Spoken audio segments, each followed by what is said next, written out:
আজ টিউশন পড়াতে গিয়ে বাড়ি এলাম,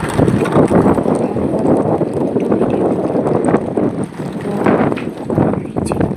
আর ওয়েদারটাও খুব সুন্দর ছিল। দুপাশেই রাস্তা, দুপাশেই ধান ধানের চাষ হয়েছে, সবুজ মাঠ আর পুরো গাছপালায় ঘেরা রাস্তা, নীল আকাশ। শরতের আকাশ বুঝতেই পারছো কীরকম হবে। বাড়ি ফিরছিলাম তো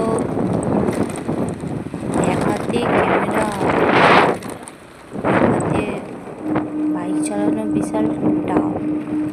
রাস্তা ভালো হলে কোনো ব্যাপার না, আর রাস্তা তো যাচ্ছাতে অবস্থায় ঢলে পড়ে যাচ্ছিলাম, তো খুব সামালে নিলাম।